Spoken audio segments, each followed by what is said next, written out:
Jiwa sebelum terluka. Asal-usul kesadaran, kepolosan, dan awal identitas manusia. Berhenti sejenak.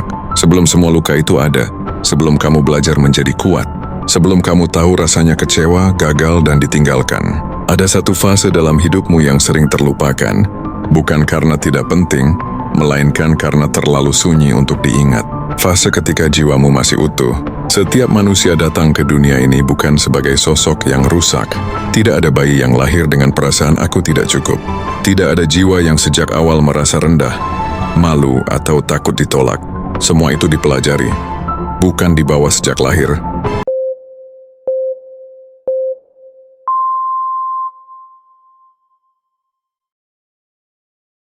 Pada awalnya manusia hadir sebagai kesadaran murni.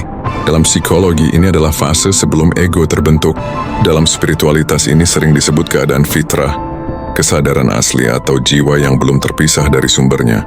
Seorang bayi tidak bertanya, apakah aku layak dicintai? Ia tidak meragukan keberadaannya sendiri. Ya ada dan itu sudah cukup. Di fase ini, jiwa tidak hidup di masa lalu. Tidak pula mengkhawatirkan masa depan. Ia hidup sepenuhnya di saat ini. Inilah kondisi jiwa paling jujur yang pernah kita miliki. Anak kecil menangis ketika lapar dan berhenti menangis ketika kenyang. Ia tertawa ketika senang dan diam ketika lelah. Tidak ada drama, tidak ada kepura-puraan. Secara psikologis ini adalah fase ketika emosi mengalir bebas. Tidak ditekan, tidak disensor. Secara spiritual ini adalah fase keterhubungan. Belum ada jarak antara aku dan kehidupan. Namun fase ini tidak bertahan lama. Bukan karena jiwa lemah, melainkan karena dunia menuntut penyesuaian. Seiring waktu, manusia mulai belajar satu hal penting. Lingkungan menentukan penerimaan. Perlahan, tanpa disadari, dunia mulai mengajarkan aturan-aturan tak tertulis. Menangis terlalu lama dianggap lemah, marah dianggap tidak sopan, takut dianggap tidak berani, berbeda dianggap aneh.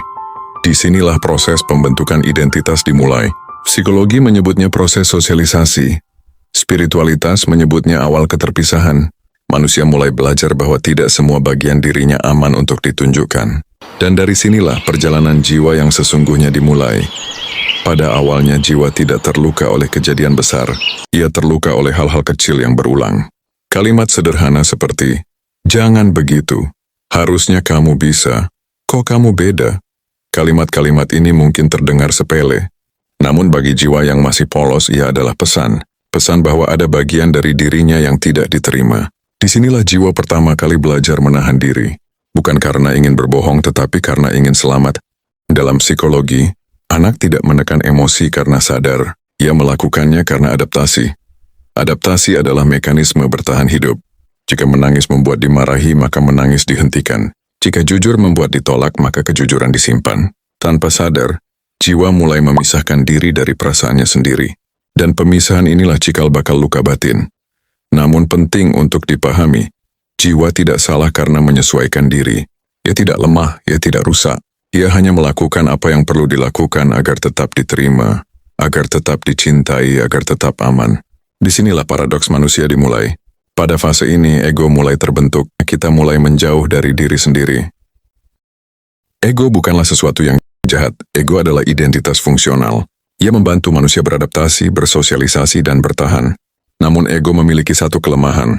Ia dibangun dari respon terhadap dunia, bukan dari keaslian jiwa. Ketika ego mulai mengambil alih, jiwa perlahan mundur ke belakang. Tidak hilang, hanya tidak terdengar. Banyak orang mengira luka jiwa selalu berasal dari trauma besar. Padahal sebagian besar luka berasal dari hal yang tidak pernah dianggap trauma. Tidak didengarkan, tidak divalidasi, tidak dilihat apa adanya. Dan luka-luka kecil inilah yang membentuk keyakinan tersembunyi. Aku harus begini agar diterima. Aku tidak boleh seperti itu. Aku harus berubah agar dicintai. Keyakinan ini tidak pernah diucapkan keras-keras. Namun ia hidup di dalam jiwa. Pada titik ini jiwa masih utuh namun mulai tertutup. Seperti cermin yang mulai berdebu. Masih ada, masih berfungsi. Namun tidak lagi memantulkan cahaya dengan jernih. Inilah fase sebelum luka besar terbentuk. Fase yang sering diabaikan. Padahal disinilah akar segalanya.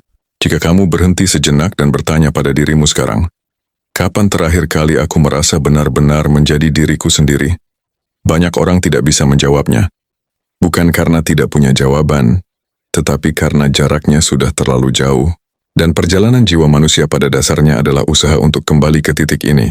Bukan kembali menjadi anak kecil, tetapi kembali pada kejujuran batin.